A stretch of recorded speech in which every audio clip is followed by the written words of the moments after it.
सब फर्टिलिटी के ओपीडी में सबसे ज़्यादा जो पेशेंट्स आजकल प्रेजेंट हो रहे हैं वो पॉलीसिस्टिक ओवेरियन सिंड्रोम या पॉलीसिस्टिक ओवेरियन डिजीज़ के होते हैं। पॉलीसिस्टिक के बारे में मैंने बहुत से सेशंस रिकॉर्ड करवाए हैं, लेकिन दोबारा से रिपीट करूँगी कि पॉलीसिस्टिक एक इतना कॉमन प्रॉब्लम है जो कि तकरीबन रिप्रोडक्टिव एज ग्रुप की हर लड़की में कहीं ना कहीं मौजूद होता है। इसके मेजर साइन एंड सिम्टम्स में वेट गेन होना, पीरियड्स का बहुत कम आना, चेहरे पे गैर ज़रूरी बाल बन जाना, दाने, मुहासे और ये सब चीज़ें एक सिंड्रोम की फॉर्म में आना और इसके साथ अल्ट्रासाउंड पे पीसीओज या पॉलीसिस्टिक ओवेरियन ओवरीज़ की पिक्चर का आ जाना, ये सब एक सिंड्रोम बनाते हैं जिसे हम पॉलीसिस्टिक ओवेरियन सिंड्रोम कहते हैं। कहीं ना कहीं हर लड़की अपनी रिप्रोडक्टिव लाइफ में इस चीज़ को काउंटरैक्ट कर रही होती है। पॉलीसिस्टिक ओवेरियन सिंड्रोम्स के साथ प्रेगनेंसी पॉसिबल है, डिफ़िकल्ट है या इजी है? आज के सेशन में हम इसके बारे में एक जनरल सी बात करेंगे। पॉलीसिस्टिक ओवेरियन सिंड्रोम में बेसिकली ओवरीज अपने काम को कम कर देती हैं। मींस कि वो जो रेगुलर बेसिस पे मंथली एक एग रिलीज़ होता है वो एग रिलीज़ नहीं हो पाता, उसकी बजाय छोटे छोटे एग्स ओवरीज के अंदर एंट्रैप हो जाते हैं और सिस्ट की फॉर्म में, मल्टीपल सिस्ट की फॉर्म में वो ओवरीज में अपीयर होते हैं। इसी वजह से हम इसे पॉलीसिस्टिक ओवेरियन डिजीज़ कहते हैं। अब अगर मंथली एग रिलीज़ नहीं हो रहा तो इसका मतलब ये है कि प्रेगनेंसी होने में भी कुछ मसाइल होंगे।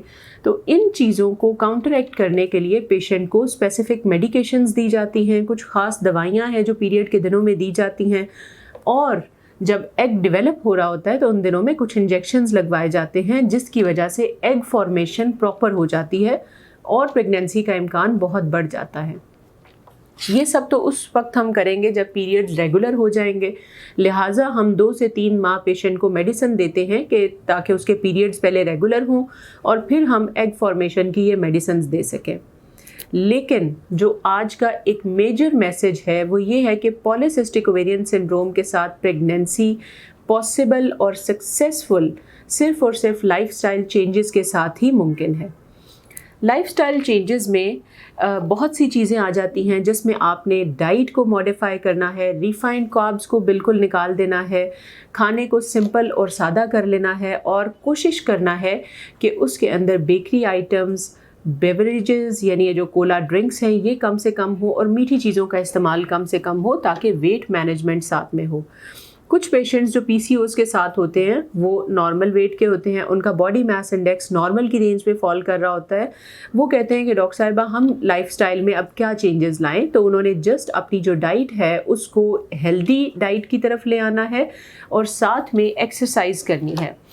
एक्सरसाइज क्यों ज़रूरी है? बिकॉज एक्सरसाइज आपके बहुत से जो मेटाबॉलिक प्रॉब्लम्स चल रहे होते हैं उनको सॉर्ट आउट करती है। इवन ये चीज़ स्टडीज़ में नोटिस की गई है कि हेल्दी लाइफस्टाइल अडॉप्ट करने से 30% प्रेगनेंसी रेट्स बढ़ जाते हैं। सो इन एडिशन टू कि आपने अपने कंसल्टेंट को विज़िट करना है, आपने पॉलीसिस्टिक ओवेरियन सिंड्रोम में अपने लाइफस्टाइल को मैनेज करना है ताकि आप एक हेल्दी और सक्सेसफुल प्रेगनेंसी ले सकें। आई होप कि पॉलीसिस्टिक ओवेरियन सिंड्रोम्स और प्रेगनेंसी के बारे में आपके बहुत से क्वेश्चंस के आंसर आपको मिल चुके होंगे। अगर आपके कुछ और क्वेश्चंस हैं तो आप कमेंट्स में मुझे ज़रूर बताएं ताकि मैं उनके बारे में आपको गाइड कर सकूं। Thank you very much.